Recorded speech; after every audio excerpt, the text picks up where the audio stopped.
गणतंत्रता दिवस, गणतंत्रता दिवस, गणतंत्रता दिवस।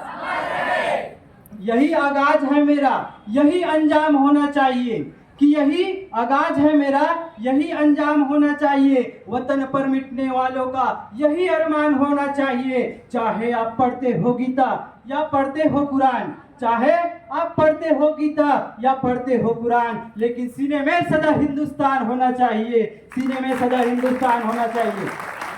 सर्वप्रथम संविधान निर्माताओं और मां भारती के श्री चरण कमल में प्रणाम अर्पित करता हूं एवं प्रणाम अर्पित करता हूं उन शहीदों को जो मां भारती के आन बान शान के लिए अपनी जान तक की कुर्बानी दे देते हैं। कॉलेज प्रांगण में उपस्थित गणमान्य नागरिक, आदरणीय गुरुजन एवं प्राचार्य महोदय के श्री चरण कमल में सादर प्रणाम एवं मेरे सहपाठी भाई बहनों को मेरा हृदय से नमस्कार। मेरा नाम भानु कुमार वर्मा है, मैं इलेक्ट्रिकल थर्ड सेम का छात्र हूं। आज गणतंत्रता दिवस के इस पावन पुनीत पर्व पर मुझे इस मंच पर बोलने का अवसर प्राप्त हुआ, इसके लिए आप सभी का तहे दिल से धन्यवाद करता हूं। मित्रों, जैसा कि हम जानते हैं कि 26 जनवरी 1950 को गणतंत्रता दिवस मनाया जाता है। इस दिन हमारा संविधान लागू हुआ है। संविधान की बदौलत आज हम संपूर्ण संप्रभुत्व एवं संपूर्ण स्वतंत्रता जीवन व्यतीत करते हैं। इसके लिए हमारे पूर्वजों के कई वीर सैनिक अपने जान की कुर्बानी दिए हैं। आज का दिन उन शहीदों को याद करने का दिन है। आज का दिन संविधान निर्माताओं को कृतज्ञता एवं भावांजलित करने का दिन है। हमारे भारत के संविधान में समान शिक्षा, समान धर्म, भेदभाव रहित समाज आदि का वर्णन है। इस वजह से हमारा संविधान भारत पूरे देश का सबसे बड़ा लिखित संविधान माना जाता है। इस संविधान को लिखने के लिए बाबा साहेब अम्बेडकर, डॉक्टर राजेंद्र प्रसाद, डॉक्टर हरि सिंह गैर जैसे महान विद्वानों ने अपने अथक परिश्रम से यह संविधान दिया जो जन कल्याण के लिए है। इसका हमें सादर सम्मान करना चाहिए।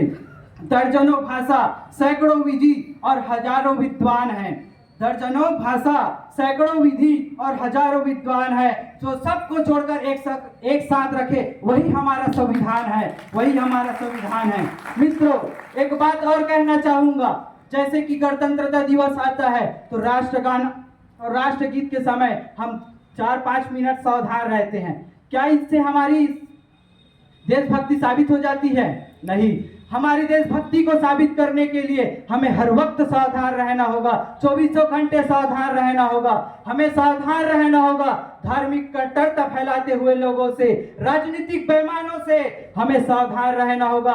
देश को खोखला करने वाले भ्रष्टाचारों से हमें सावधान रहना होगा। नक्सलवादों से, आतंकवादों से हमें सावधान रहना होगा। हिंसा फैलाती अफवाहों से, नफरत भरी निगाहों से और हमें सावधान रहना होगा जिस थाली में खाते हैं उसी में छेद करते हैं ऐसे मक्कारों से।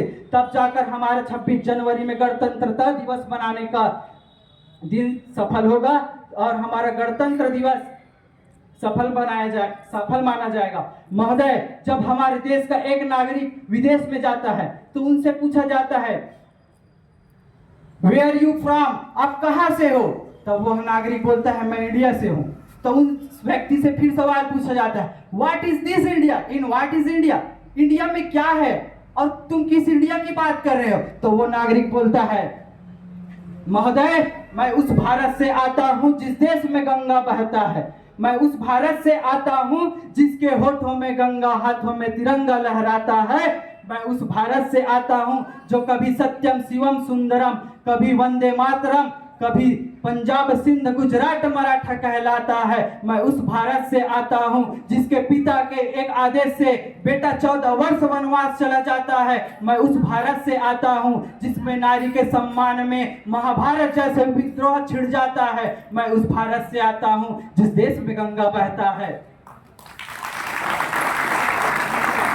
महोदय, मैं ये तो नहीं दावा करता कि हमारा देश सबसे सर्वश्रेष्ठ देश है, लेकिन ये दावा जरूर कर सकता हूं कि मैं, आप और हम सब मिलकर अपने कार्यों को संपूर्ण तरीके से करे तो हमारा देश महाशक्तिशाली देश बनने से कोई नहीं रोक सकता। अंत में कहना चाहूंगा, नफरत बुरी है न पालो इसे, दिलों में खलिश है हटा लो इसे। कि नफरत बुरी है न पालो इसे, दिल में खलिश है हटा लो इसे। न तेरा न मेरा न इसका न उसका, ये देश हम सबका है, सब मिलकर संभालो इसके, सब मिलकर संभालो इसे। इसी के साथ मैं अपनी वाणी को विराम देता हूँ। बाबा साहेब अम्बेडकर की, बाबा साहेब अम्बेडकर की। इसी के साथ आप सभी को गणतंत्र दिवस की हार्दिक शुभकामनाएं।